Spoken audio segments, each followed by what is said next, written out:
De STVS had bezoek van twee heren van het bestuur van de CUFF. En ja, de sportredactie die is in gesprek gegaan met deze twee heren. Het zijn de heer Kerry Grant van Southern Warriors uit Trinidad en ook nog Adama Shenlun Kan, die ons meer informatie verschaffen van het CUFF-toernooi, dit MMA-event dat jaarlijks gehouden wordt. The MMA event. It was started in 2010, and I started it with the purpose of being able to give some of the local fighters and regional fighters actually the opportunity to compete in a international style MMA event. At that time, there was no option for MMA competition, and somebody needed to start it, so I started it. Where are you located? We're in Trinidad and Tobago.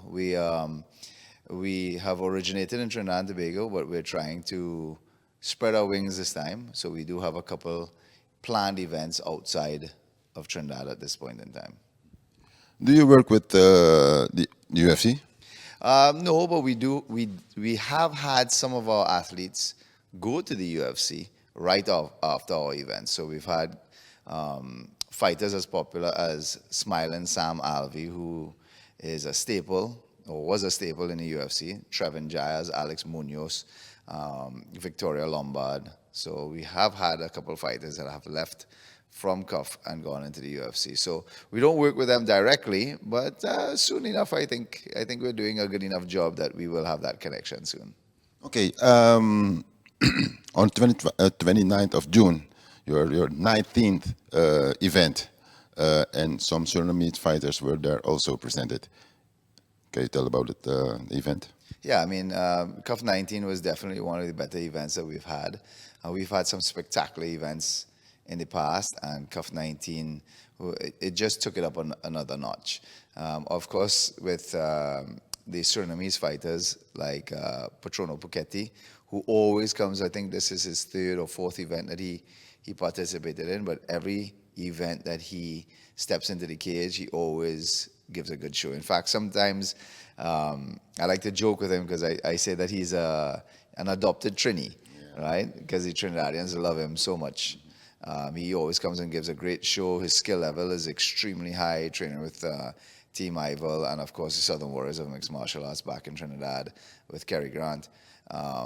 It's a pleasure having him there. And then Sean Dongo had reached out to me, and he wanted to have a fight as well to experience it. And he came, he gave a good performance. It didn't go his way, but he did give a good performance, and I think it's purely because of lack of experience. But he does have the willingness to give it another shot, and he's an athlete at heart. I think he competed in both American style football as well as basketball. So as an athlete, you know, he has that competitive nature, and I'm sure he'll be back to do a lot of good things in the cage. So his fight IQ is very good. I think so. I think just as an athlete, right? He's able to assess things a little different to most other people. He's just, again, lacking that experience, but he'll get there for sure.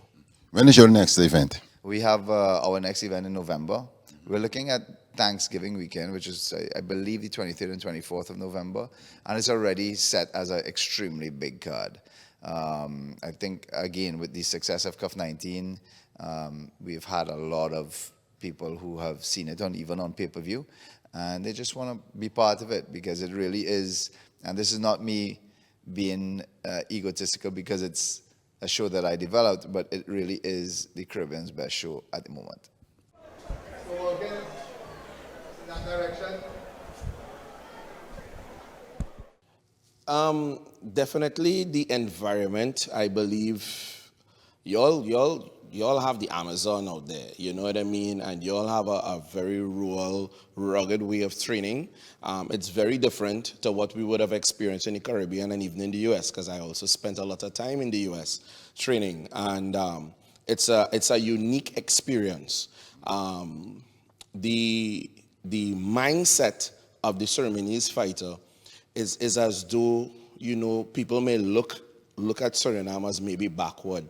So it's like you are fighting to prove to the world that, hey, you know, we belong here with you guys. And it has always been that very aggressive, competitive nature that I see.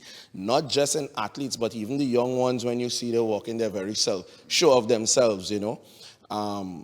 So it's a cultural thing, it's a cultural difference, and I think it works really well with your athletes because it's not something that you have to program. Where else, a lot of countries, a lot of different areas, you have to program a certain mindset into your athletes to get them to that next level. But the majority of athletes I have worked with from Suriname, it's ready-made. So it doesn't has much. So you did mention before the IQ of Sean Dongo. Let's take, for instance, he come into my dojo, my gym, literally 1 week before his fight.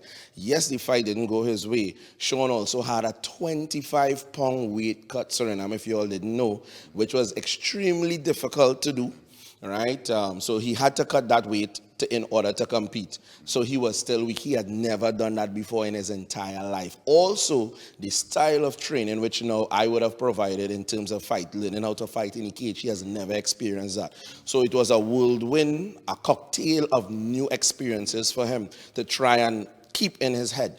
But when he went out there to actually compete, Sean did every single thing I asked of him. So there was no way. He looked at me after the fight and he said, "Sensei, are you disappointed?" I said, "No, you did everything that I asked you to do in there. The fight didn't go your way, but you did everything," which means he's coachable. It's the same with Patrono.